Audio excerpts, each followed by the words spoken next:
ಕರ್ನಾಟಕದ ಸುಪ್ರಸಿದ್ಧ ಜ್ಯೋತಿಷ್ಯರು ಪಂಡಿತ್ ಶ್ರೀ ರಘುನಂದನ್ ಭಟ್ ಇವರು ಶ್ರೀಪುರುಷ ವಶೀಕರಣ, ಪ್ರೇಮ ವಿಚಾರ, ಸಾಲಬಾಧೆ, ವ್ಯಾಪಾರದಲ್ಲಿ ಕಷ್ಟನಷ್ಟ, ಜಾಗದ ತಕರಾರು, ಪ್ರೇತಬಾಧೆ, ದಾಂಪತ್ಯದಲ್ಲಿನ ಸಮಸ್ಯೆ ಹಾಗೂ ಎಲ್ಲಿಯೂ ಪರಿಹಾರವಾಗದ ಯಾವುದೇ ಗುಪ್ತ ಕಠಿಣ ಸಮಸ್ಯೆಗಳಿದ್ದು ಕೆಲವೇ ದಿನಗಳಲ್ಲಿ ಗ್ಯಾರಂಟಿ ಪರಿಹಾರಕ್ಕಾಗಿ ಪಂಡಿತ್ ಶ್ರೀ ರಘುನಂದನ್ ಭಟ್ ಅವರನ್ನು ಸಂಪರ್ಕಿಸಿ 9972230030. ನಾನು ಭಾಸ್ಕರ್ ಸಿಟಿಯೊಂದರಲ್ಲಿ ವಾಸವಾಗಿದ್ದು ಖಾಸಗಿ ಕಂಪನಿಯೊಂದರಲ್ಲಿ ಕೆಲಸ ಮಾಡುತ್ತಿದ್ದೇನೆ.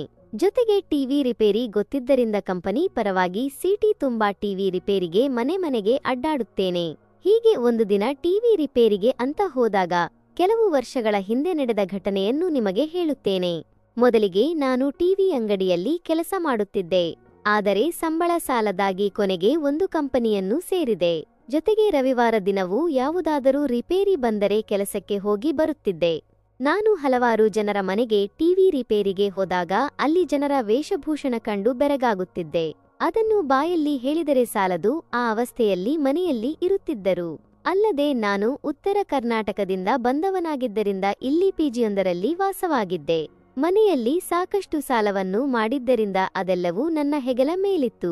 ಹೀಗಾಗಿ ಕಷ್ಟಪಟ್ಟು ಸಾಲವನ್ನು ತೀರಿಸುತ್ತಿದ್ದೆ. ಕಾಲೇಜಿನಲ್ಲಿ ಇದ್ದಾಗಿನಿಂದ ಒಬ್ಬನೇ ಇದ್ದು ನನಗೂ ಬೇಜಾರಾಗಿತ್ತು. ಆದರೆ ಏನು ಮಾಡೋದು, ಬೇರೆಯವರಿಗೂ ಈ ಬಗ್ಗೆ ಹೇಳುವಂತಿರಲಿಲ್ಲ. ಹೀಗೆ ಸುಮಾರು ತಿಂಗಳು ಕಳೆದು ಹೋಯಿತು. ನಾನು ಇದ್ದ ಹಳೆಯ ಏರಿಯಾದಲ್ಲೇ ನಮ್ಮ ಊರಿನವರೇ ಸ್ವಪ್ನ ಅಂತ ಒಬ್ಬರು ಇದ್ದರು. ಅವರು ಗಾರ್ಮೆಂಟ್ ಒಂದರಲ್ಲಿ ಕೆಲಸ ಮಾಡುತ್ತಿದ್ದರು. ಮಕ್ಕಳೆಲ್ಲವೂ ಸರ್ಕಾರಿ ಕಾಲೇಜಿಗೆ ಹೋಗುತ್ತಿದ್ದರಿಂದ ಬೆಳಿಗ್ಗೆ ಹೋಗಿ ಸಾಯಂಕಾಲವೇ ಮನೆಗೆ ಬರುತ್ತಿದ್ದರು. ಅವರ ಯಜಮಾನ ಗೋವಿಂದಪ್ಪ ಕೂಡ ಅದೇ ಗಾರ್ಮೆಂಟ್ನಲ್ಲಿ ಕೆಲಸ ಮಾಡುತ್ತಿದ್ದ. ಆದರೆ ಅವನಿಗೆ ಯಾವಾಗಲೂ ಎಣ್ಣೆ ಬೇಕಿತ್ತು. ಬೆಳಿಗ್ಗೆಯಿಂದ ಹಿಡಿದು ಸಾಯಂಕಾಲದವರೆಗೆ ಅದರಲ್ಲೇ ಇರುತ್ತಿದ್ದ. ಈ ಸಲುವಾಗಿಯೇ ಅವರು ಊರು ಬಿಟ್ಟು ಬಂದಿದ್ದರು. ಇಲ್ಲಿ ಅವನಿಗೆ ತನ್ನ ಊರಿಗಿಂತ ಆರಾಮ ಎನಿಸಿತು. ಅಲ್ಲದೆ ಊರಲ್ಲಿ ಇದ್ದರೆ ಕುಟುಂಬದವರು 4-6 ಜನರು ಬುದ್ಧಿ ಹೇಳುತ್ತಿದ್ದರು. ಆದರೆ ಇಲ್ಲಿ ಹೇಳುವವರು ಯಾರೂ ಇರಲಿಲ್ಲ. ಹೀಗೆ ಅವರ ಕಷ್ಟದ ಜೀವನವೂ ನಡೆಯುತ್ತಿತ್ತು. ಗೋವಿಂದಪ್ಪ ಬೆಳಿಗ್ಗೆಯಿಂದ ಎಣ್ಣೆ ಹೊಡೆದು ಬಂದು ಸಾಯಂಕಾಲ ಮನೆಯಲ್ಲಿ ಬೀಳುತ್ತಿದ್ದರಿಂದ ಸ್ವಪ್ನ ಅವರಿಗೆ ಸಾಯಂಕಾಲವಾದ ಮೇಲೆ ಸಮಸ್ಯೆಯಾಗುತ್ತಿತ್ತು. ಗೋವಿಂದಪ್ಪ ಇವರನ್ನು ಎರಡನೆಯದಾಗಿ ಮದುವೆಯಾಗಿ ಇವರಿಗೂ ವಯಸ್ಸು ಜಾಸ್ತಿಯಾಗಿದ್ದರಿಂದ ಸರಿ ಅಂತ ಹೇಳಿದ್ದರು. ಆದರೆ ಇವನ ಹುಚ್ಚಾಟದಿಂದ ಮನೆಯಲ್ಲಿ ಸಂತೋಷವೇ ಇರಲಿಲ್ಲ.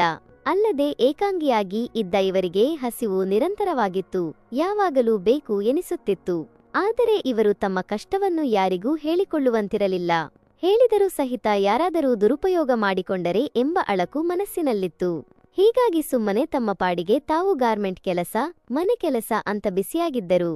ಅಲ್ಲದೆ ಅವರ ಟಿವಿ ಹಳೆಯದಾಗಿದ್ದರಿಂದ ಪ್ರತಿ ಸಾರಿ ನನಗೆ ರಿಪೇರಿ ಮಾಡುವಂತೆ ಹೇಳುತ್ತಿದ್ದರು. ನಾನು ನಮ್ಮ ಊರಿನವರು ಎನ್ನುವ ಸಲುವಾಗಿ ಸಹಾಯ ಮಾಡುತ್ತಿದ್ದೆ. ಆದರೆ ಈ ನಡುವೆ ನನಗೆ ಅವರು ಫೋನ್ ಕೂಡ ಮಾಡಿರಲಿಲ್ಲ. ಮೊದಲಿದ್ದ ಏರಿಯಾ ಬಿಟ್ಟು ಬೇರೆ ಏರಿಯಾಗೆ ಹೋಗಿದ್ದರು. ನಾನು ಅವರ ಬಗ್ಗೆ ತಲೆ ಕೆಡಿಸಿಕೊಳ್ಳದೆ ಸುಮ್ಮನೆ ಇದ್ದೆ. ಒಬ್ಬಂಟಿಯಾಗಿ ಇದ್ದು ನನಗೆ ಬೇಜಾರಾಗಿ ಬಿಟ್ಟಿತ್ತು. ಇಷ್ಟೋ ಕೈ ಕೆಲಸ ಮಾಡುವುದು ಅಂತ ಯೋಚಿಸಿ ಸುಮ್ಮನಾಗಿ ಬಿಟ್ಟಿದ್ದೆ. ಒಂದು ರವಿವಾರ ಪಿಜಿಯಲ್ಲಿ ಕೂತಾಗ ಯಾರೋ ಫೋನ್ ಮಾಡಿ ಕಿವಿ ಸಮಸ್ಯೆ ಆಗಿದೆ, ಸ್ವಲ್ಪ ಬರಬೇಕು ಎಂದರು. ನಾನು ಇಲ್ಲ ಅಂತ ಹೇಳಿದೆ. ಅವರು ಮತ್ತೆ ವಿನಂತಿ ಮಾಡಿದಾಗ ನಾನು ಹೊರಗೆ ಇದ್ದೀನಿ, ಬರುವುದಕ್ಕೆ ಸ್ವಲ್ಪ ಲೇಟ್ ಆಗುತ್ತೆ ಅಂತ ಹೇಳಿದೆ. ಆ ಕಡೆಯಿಂದ ಸರಿ ಅಂತ ಹೇಳಿದರು. ಆಮೇಲೆ ರೆಡಿಯಾಗಿ ಬಸ್ ಹಿಡಿದು ಟಿವಿ ರಿಪೇರಿಗೆ ಅವರು ಹೇಳಿದ್ದ ಏರಿಯಾಗೆ ಹೊರಟೆ. ಹೀಗೆ ಹೊರಟಾಗ ಬಸ್ನಲ್ಲಿ ಮತ್ತು ರಸ್ತೆಯಲ್ಲಿ ಇದ್ದ ಕಲರ್ ಹಕ್ಕಿಗಳನ್ನು ನೋಡಿ ಒಂದಾದರೂ ಸಿಕ್ಕರೆ ಚೆನ್ನಾಗಿರುತ್ತಿತ್ತು ಅಂತ ಯೋಚಿಸುತ್ತಿದ್ದೆ. ಆದರೆ ಅದ್ಯಾವುದೂ ನನ್ನ ಅದೃಷ್ಟದಲ್ಲಿ ಇರಲಿಲ್ಲ. ಕೊನೆಗೆ ಬಸ್ ಇಳಿದು ಟಿವಿ ರಿಪೇರಿಗೆ ಅಂತ ಬಂದೆ. ಆಮೇಲೆ ಮನೆಗೆ ಹೋಗಿ ಬೆಲ್ ಮಾಡಿದಾಗ ಬಾಗಿಲು ತೆಗೆಯಲು ಸ್ವಲ್ಪ ಸಮಯ ತೆಗೆದುಕೊಂಡರು. ಅವರನ್ನು ನೋಡಿ ನನಗೆ ಶಾಕ್ ಎನ್ನಿಸಿತು. ನಾನು, ನೀವೀಗ ಇಲ್ಲಿ ಯಾವಾಗ ಇಲ್ಲಿಗೆ ಬಂದಿರುವಿರಿ ಎಂದು ಕೇಳಿದಾಗ ಅವರು, ಇಲ್ಲಿಗೆ ಬಂದು 1 ವರ್ಷವಾಗಿದೆ. ಟಿವಿ ಕೂಡ ಚೆನ್ನಾಗಿಯೇ ಇತ್ತು. ಆದರೆ ಇವತ್ತು ಯಾಕೋ ಚಾಲು ಆಗ್ತಾನೆ ಇರಲಿಲ್ಲ. ಅದಕ್ಕೆ ಫೋನ್ ಮಾಡಿದೆ ಅಂತ ಹೇಳಿದರು. ನಾನು ಸರಿ, ಹಳೆ ಫೋನ್ ನಂಬರ್ ಅಂತ ಕೇಳಿದಾಗ ಅದು ಕಳೆದು ಹೋಯಿತು. ಫೋನ್ ಕೂಡ ಹೊಸದು ತಗೊಂಡಿದ್ದೆ. ಅದಕ್ಕೆ ನಿನ್ನ ನಂಬರ್ ಇರಲಿಲ್ಲ. ನಮ್ಮ ಗವರ್ನಮೆಂಟ್ನಲ್ಲಿ ಕೆಲಸ ಮಾಡುವವರ ಹತ್ತಿರ ನಿನ್ನ ನಂಬರ್ ತಗೊಂಡು ಫೋನ್ ಮಾಡಿದೆ ಅಂತ ಹೇಳಿದರು. ಆಗ ನಾನು ಅವರ ಮುಖವನ್ನೇ ನೋಡುತ್ತಿದ್ದೆ. ಅವರ ತಲೆಗೂದಲು ಎಲ್ಲ ಹರಡಿತ್ತು. ಮನೆಯಲ್ಲಿ ಯಾರೂ ಇರಲಿಲ್ಲ. ನಾನು, ಈ ಮನೆಯಲ್ಲಿ ಯಾರೂ ಇಲ್ಲವಾ ಎಂದು ಕೇಳಿದಾಗ, ಇಲ್ಲ, ಯಜಮಾನರು ಇವತ್ತು ಕೆಲಸಕ್ಕೆ ಹೋಗಿದ್ದಾರೆ.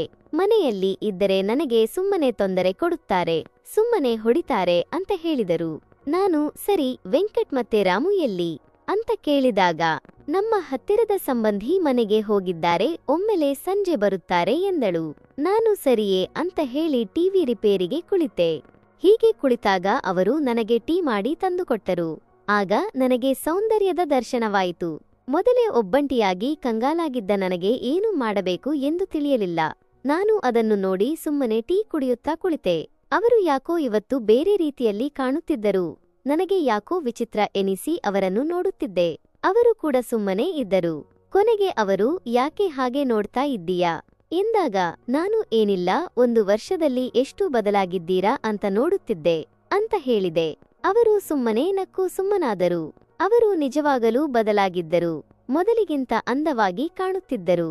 ಗೋಧಿ ಬಣ್ಣವನ್ನು ಹೊಂದಿದ್ದ ಅವರು ದುಂಡನೆಯ ಮುಖವನ್ನು, ಕಮಲದಂತಹ ಕಣ್ಣುಗಳನ್ನು ಹೊಂದಿದ್ದರು.